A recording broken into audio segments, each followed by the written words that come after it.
নমস্কার। পশ্চিমবঙ্গের আসন্ন বিধানসভা নির্বাচনে ভোট প্রার্থীদের খাদ্যাভ্যাস নিয়ে আমাদের আলোচনার নবম পর্ব। আজ আমরা আলোচনা করব কলকাতার রাসবিহারী কেন্দ্রের বিজেপি প্রার্থী প্রবাদপ্রতিম রাজনীতিবিদ মিস্টার স্বপন দাশগুপ্ত স্যারের খাদ্যাভ্যাস নিয়ে। মিস্টার স্বপন দাশগুপ্ত স্যারের এই খাদ্যাভ্যাস সম্পর্কিত তথ্য আমাদের জানিয়ে আমাদের যার পড়ায় উপকার করেছেন আমাদের সকলের প্রিয় এগিয়ে রাখার এবিপি আনন্দ। তাই ওনাদের কাছে, এবিপি আনন্দের কাছে আমি চিরকৃতজ্ঞ এবং চিরঋণী। মিস্টার স্বপন দাশগুপ্ত স্যারের এই খাদ্যাভ্যাস সম্পর্কিত তথ্য যখন আমাদের জানিয়েছেন এবিপি আনন্দের সাংবাদিক স্যার এবং ম্যাডাম, তখন আমরা জানতে পেরেছি ওনার বাক্যবাণে বা ওনার রাজনীতিক কথায়, রাজনীতির ভাষ্যে ওনার বিরোধীরা বা প্রতিদ্বন্দ্বীরা কতটা চাপে থাকে তা উনি না জানলেও ওনার রক্তচাপের যে ওষুধ বা প্রেশারের ওষুধ, তাতে ওনার রক্তচাপ বেশ চাপে থাকে তা আমরা জেনেছি। উনি জানিয়েছেন যে চিংড়িকে উনি মাছ বলে মনে করেন এবং তাতে ওনার অ্যালার্জি আছে।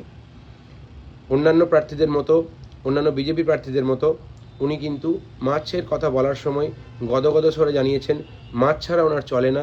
বিশেষ করে রুই মাছ ওনার বেশি পছন্দের, মাঝে মাঝে উনি ইলিশ মাছও খান। এবং ওনার খাদ্য বর্ণনা করার সময় উনি বলেছেন যে উনি একটি ভাত খান, একটু ডাল খান, পটলের দোরমা খান এবং মাছ খান, কিন্তু এটা মোটেও ইন্টারেস্টিং মেনু নয়। ওনার কাছে ইন্টারেস্টিং মেনু কী তা নিশ্চয়ই আমরা এবিপি আনন্দের সাংবাদিকের মাধ্যমে ভবিষ্যতে জানতে পারবো। আপনার ভোট যাত্রা শুভ হোক। অনেক অনেক শুভেচ্ছা, ধন্যবাদ মিস্টার স্বপন দাশগুপ্ত স্যার। ভালো থাকবেন, পুরো ভিডিওটি দেখুন। আপনাদের অনেক অনেক ধন্যবাদ। পশ্চিমবঙ্গের এই প্রবাদপ্রতিম রাজনীতিবিদ মিস্টার স্বপন দাশগুপ্ত স্যার সকালে খেয়ে নেন চা বিস্কুট। সেই চা লাল চা না সোনাযুক্ত গরুর দুধ দিয়ে তৈরি দুধ চা, সেই সম্পর্কিত কোনো তথ্য এবিপি আনন্দ আমাদেরকে জানাতে পারেনি। এরপর ওনার উচ্চ রক্তচাপকে চাপে রাখতে উনি খেয়ে নেন উচ্চ রক্তচাপের ওষুধ বা প্রেশারের ওষুধ। ওনার বাক্যবাণে ওনার বিরোধীরা বা ওনার প্রতিদ্বন্দ্বী শিবির কতটা চাপে থাকে সেই সম্পর্কিত কোনো তথ্য আমরা জানতে পারিনি, কিন্তু ওনার এই প্রেশারের ওষুধে ওনার উচ্চ রক্তচাপ বেশ চাপে থাকে তা এবিপি আনন্দের সাংবাদিক স্যার আমাদের জানিয়েছেন। এরপর উনি খেয়ে নেন অদ্ভুত এক ব্রেকফাস্ট, তা হলো আপেল এবং দই।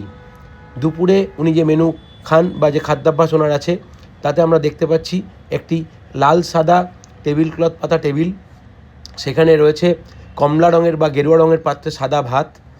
ওনার সাদা লাল থালায় উনি খাচ্ছেন। ওনার মেনুতে রয়েছে একটি ভাত, একটু ডাল, পটলের দোরমা এবং মাছের ঝোল। অন্যান্য বিজেপি প্রার্থীদের মতো উনিও জানিয়েছেন, এবার বলাই বাহুল্য যে বিজেপি প্রার্থীরা সবাই জানাচ্ছেন যে মাছের প্রতি তাদের এক বিশেষ টান রয়েছে। মাছ উনি বিশেষভাবে পছন্দ করেন। উনি রুই মাছ বিশেষ পছন্দ করেন, ইলিশ মাছ মাঝে মাঝে খান। চিংড়িকে উনি মাছ বলে দাবি করেছেন এবং বলেছেন চিংড়ি মাছে ওনার অ্যালার্জি আছে। ওনার এই খাদ্যাভ্যাস ওনাকে ভোটযুদ্ধ বা ভোট বৈতরণী পার করতে কতটা সাহায্য করে সেটিই এখন দেখার। আপনার যাত্রা শুভ হোক, আপনার ভোট যাত্রা শুভ হোক। ভালো থাকবেন, অনেক অনেক ধন্যবাদ।